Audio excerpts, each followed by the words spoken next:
Hello YouTube, we're back at it again with another video. So this weekend, all three big motorsports race this weekend from F1, IndyCar, and NASCAR. We're going to go over some IndyCar highlights. NASCAR race, really wasn't that entertaining. Yeah, it was a solid race, but there was really not much that happened.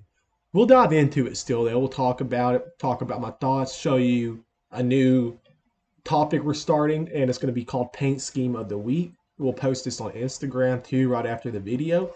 Um, I'll give my 2 cents on my favorite paint scheme, and also with next week being Darlington at NASCAR, there's going to be a lot of cool paint schemes from throwbacks to you know mock-ups to just different schemes, but most of them are going to be throwbacks honoring favorite drivers or just different people. We're going to go into what Carson Hocefar's paint scheme is going to be. And I honestly think this is probably one of the best throwback paint schemes we've seen in the Darlington throwback race, in my opinion. That's just my opinion. Everybody was saying Kyle Larson's Terry Labonte number 5 car, the cornflakes car, was one of the best. It was cool, but just the history and who's this person is imitating, it connects very well, and we'll show you that later. Now let's dive into this IndyCar race. We'll talk about Formula One too. It's harder to show Formula One highlights because the restrictions on showing their videos are so much harder. They have, I mean, every time I try to like react to an F1 video, the censors my content. Well, not censors, but does not allow my content to be uploaded for some reason. Maybe I'll have to find like a third party F1 highlight video to watch or something. But we'll figure that out later. And F1, in my opinion, is just, it's not the same, dude. I miss the old cars. But let's get into IndyCar, where the cars are sound a little better, drive a little better, and obviously race a little better. Braking as well. That is a driver But yeah, running high I mean, my pick confidence. here, if you watched the video last week, was Palou.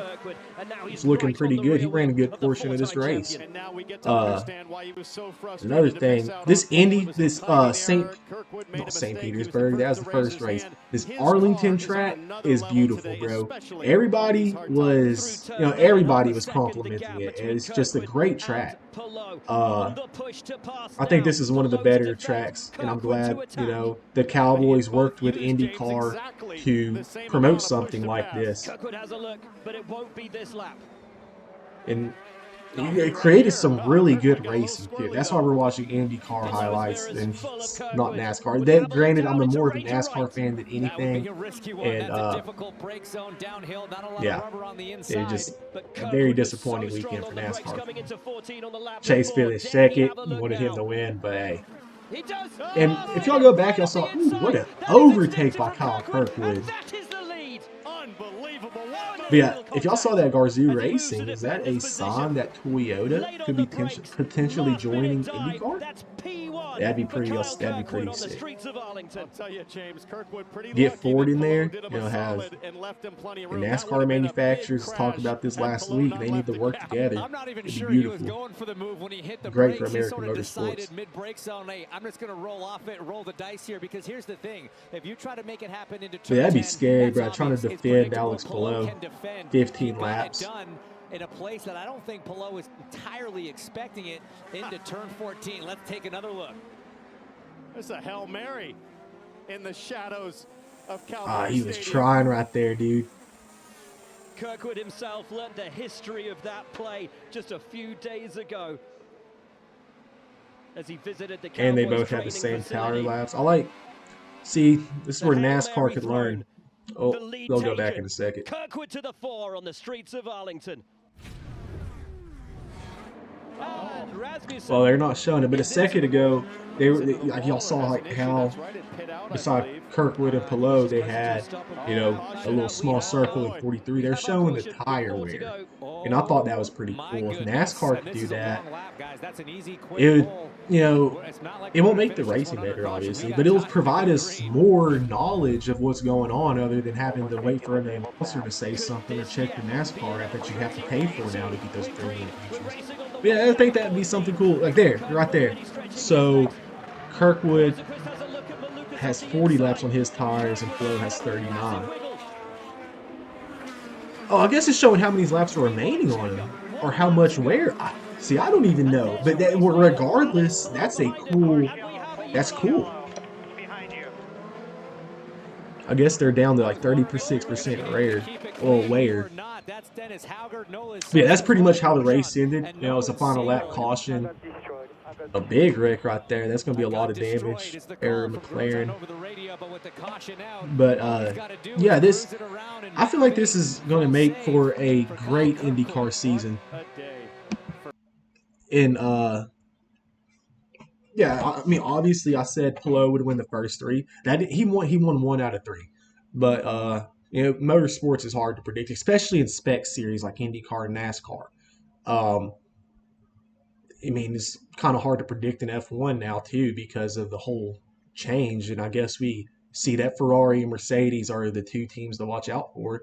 But yeah, I mean, it's just hard to predict in these series. Kyle Kirkwood, you know, obviously probably going to be competing for a championship. You know, I said Pato Award, but he's not starting out too hot, and we'll see at the point standings here in a minute. But yeah, it's going to be great, dude. I really enjoy what IndyCar's putting together in these past couple of years, you know. And if they can have a good title race this year, it could bring viewership up. Honda's obviously dominating, you know. Look at that, top 4. But yeah, I mean, I think they could put together a good season. I mean, it's still early. Pelot could still run away with it, make it a boring season. But if Kyle Kirkwood and, you know, these other drivers like Willard Powell and Marcus Ericsson, maybe even Pato Award, can probably, oh, Scott Dixon, you know, he's older, but he could still compete for a championship. If these guys can, you know, run up some points and make a title race happen, it could be a spectacular IndyCar season. So, yeah. Well, anyways, let's dive into paint schemes. So, before we get into the point systems and all that stuff. So, for my paint scheme of the week, I'm going to go, skipped it, but I'm going to go with the Austin Dillon 3, dude. So, they rocked a turkey hunting paint, which honestly I think is bad, dude. I think it's awesome. And I really rock with the, you know, Bass Pro paints. I have a few die casts up here. Here you go. We'll show you. So you got the 88. This now I can finally say it. Xfinity Series car, because it is the Xfinity Series era. But yeah, a little Bass Pro Shop Dale Jr., JR Motorsports, and then obviously Austin Dillon 3, just the regular Bass Tracker Camo 3 Chevy, and then a Noah Grotchen from a couple years ago, silver camo Bass Tracker Remington, which I think, you know, pretty tough that it got the little Remington, little Ranger boats on there. Oh, dude, I thought I had the Remington one. Well, I'll get the Remington one. But yeah, I love how they, you know, put the, how they add guns on there. I think that's just America, dude. USA. And also, we're going to go for next week at Darlington. So this paint right here, it's a rumored paint. And the car that they're trying to imitate, a lot of cars are going to be running, you know, throwback paints next week. I'm really excited to see what Austin Dillon's going to be, you know, being the 3, and Dale Earnhardt seemed to already have a little, you know, kick in here. So maybe Austin Dillon will rock a throwback 3 car, or could rock a throwback Bass Pro car. But yeah, let's see. This car right here from 1980s. It's a Dale Wrangler 3. And it's one of my favorite Dale paint schemes. I mean, obviously the Intimidator Black 3 paint is iconic, but this one just doesn't get enough love. I think it's one of the better paint schemes. And it's cool to see somebody a lot of people compare to Dale Earnhardt race. You know, a classic Dale Earnhardt paint from earlier in his career too. But yeah, we'll it's definitely going to be a cool week at Darlington. I really can't wait to see these, and we'll show the rest of them in the video later in the week where more cars will obviously be released. Now this one still is just a rumor. We don't know if they're running it. Now this was potentially, from what I've heard, taken from inside of Spire Motorsports, but with AI being such a shebang, dude, we don't really know. And as you can see, they got this one. They got multiple different styles. I was looking at one earlier, and it was just completely inverted. So like it was a blue hood and yellow. So it could be AI, dude. It could not, but it'd be so bad if they ran that. So let's get over here into the IndyCar point standings. Kyle Kirkwood obviously in first place, 26 points off Alex Palou. That DNF really did hurt. Yeah, Kyle Kirkwood's running with 3 straight top threes and a win. Well, top fives and a win. And Pato O'Ward,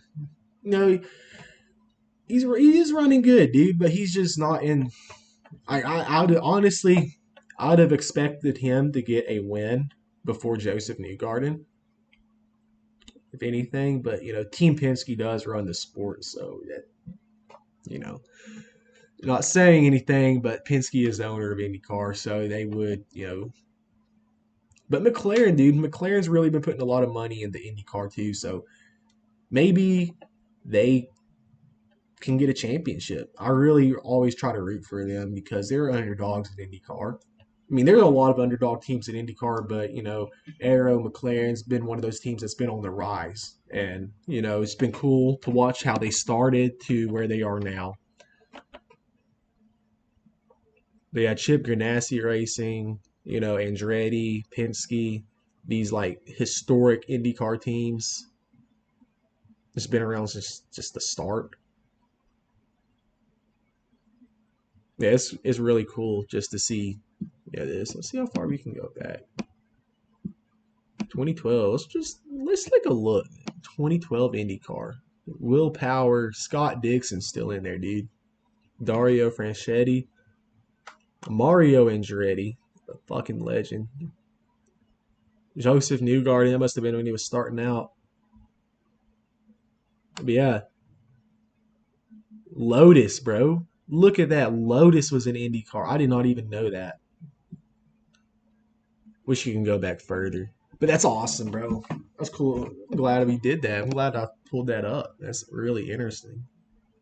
Ryan Hunter-Reed, 3 points over Will Power. Could you imagine if Scott Dixon would have won? So let's go into IndyCar. Well, F1, IndyCar's rival, my bad. So George Russell, Kimi Antonelli rocking 1 and 2. And look at Oliver Bierman, dude. 5th place for Haas. If that says anything about the reset, Alpine has a driver in 7th place. Racing Bulls, Liam Lawson is the same amount of points as Max Verstappen. This is wild, in my opinion. I'd love to see Charles Leclerc win a championship in F1, but I'm just confused about what's going on, dude.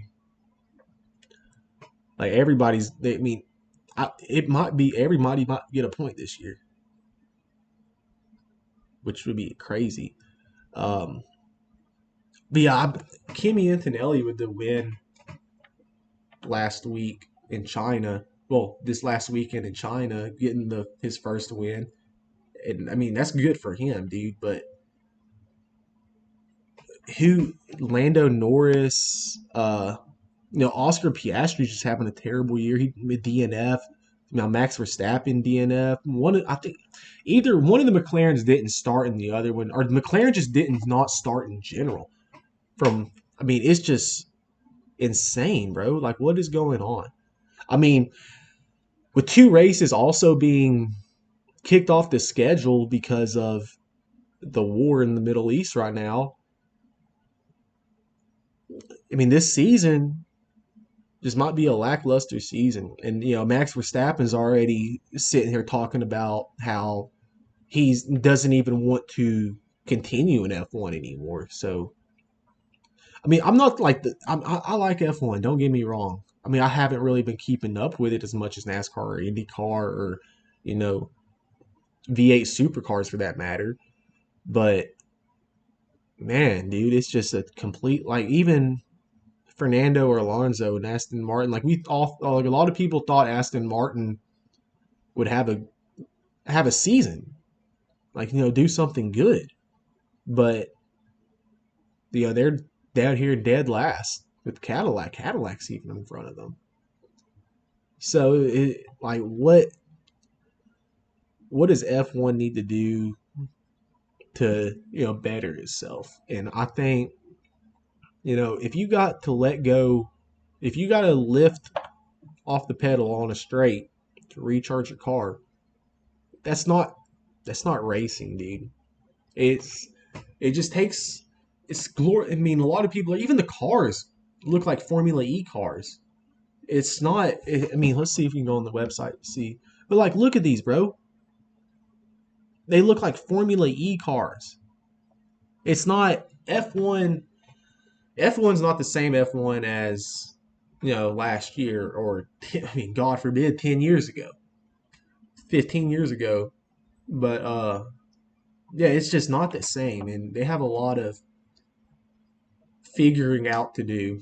And I feel like this is a similar thing to the next gen car in NASCAR. So when the next gen car came out in NASCAR, like drivers like Kevin Harvick, Dale Jr., big name drivers, Ryan Truex Jr., champions, other than Dale Earnhardt Jr., left the sport because of just how racing has become and how the cars run, even the season format, the playoffs. But they left NASCAR, and that really created a void because those are the big names in NASCAR. All the big names dropped out. And if Max Verstappen, Lewis Hamilton obviously doesn't have much time left, but if Max Verstappen, Lewis Hamilton is gone, I mean, yeah, Lando Norris is a house name. Charles Leclerc is a house name. But when they're gone, and it's people like Antonelli, Oliver Bierman, Liam Lawson, and Hadjar, will they, by the time that happens, have enough star power to keep F1 afloat? Well, obviously afloat, but get F1 to the level that it will maintain its dominance. And I just don't think so because these are big names. So Fernando Alonso obviously doesn't have much time left, but when these guys leave, what will F1 be? And I feel like, I mean, that's what happened in NASCAR. NASCAR had these big names, big numbers of viewership, great sponsorship, great publicity, but they lost those names. And that's what those names were like the driving factor behind the sport. You know, Still to this day, the biggest names in NASCAR are Dale Earnhardt Jr. and, you know, we're seeing a revival, but still, Dale Earnhardt Jr. is one of the biggest names in NASCAR, and he doesn't race full time anymore. So, like, I mean, obviously you can't race part time in F1, but will that be how F1 happens? But that's what I'm saying, dude. They need to get stuff figured out because these cars aren't rocking. These cars aren't like, it's just not the same, dude. It's a glorified Formula E, and I think F1 needs to take a step back and look at is do we want more manufacturers or do we want viewership? Do we want the fans to be happy? And I think that making the fans happier would benefit F1 more because the fans could even push those companies in another direction to where, with even the politics going on today here in the United States, pushing out the electric car mandate and the push to starts. That's a big driving factor behind the new gen NASCAR, next gen NASCAR was, hybrids, and NASCAR is even talking about making a hybrid engine, and if that continues to be a trend of countries pushing away from electric vehicles and all this other stuff, because the technology is obviously not there yet, but if that becomes a trend, F1 might have realized that we messed up and we need to go back to fully combustion engine racing, and maybe that will save F1. But I'm just a YouTuber, so that's my 2 cents on the F1 situation as we speak. So let's dive into our points in NASCAR. Denny Hamlin obviously getting the win in Vegas, which puts him in fourth position, up 19 points. He was out of the playoffs, but now he's already back in. I think he was 20th or something like that. Kyle Busch, dang bro, come on Kyle.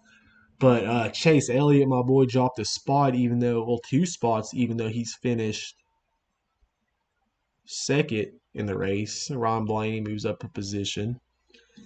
But yeah, it's stuff starting to rock out. SVG with dropping all the way to the end of the playoffs after his DNF and last place finished. Carson Hocevar obviously rocking down. But yes, season starting to step up. Zane Smith was in the playoffs, but after, pretty high up there. I think he's in fifth place after the second race, which, he's not like a big name or anything like that. So it was cool to see how that's starting out. And Austin Dillon jumping up 10 spots from 34th to 24th after a good little finish. If he can keep that up, two DNFs. That's what it was. I thought he had some top 10s or something at least. But yeah, I think that Austin Dillon rocking that turkey car definitely helped him out for sure. Because if he jumped 10 points off of the two DNFs, power to him. But let's see. It just would suck to have two DNFs after 4 races. That's half the races. BJ McLeod literally didn't finish a race.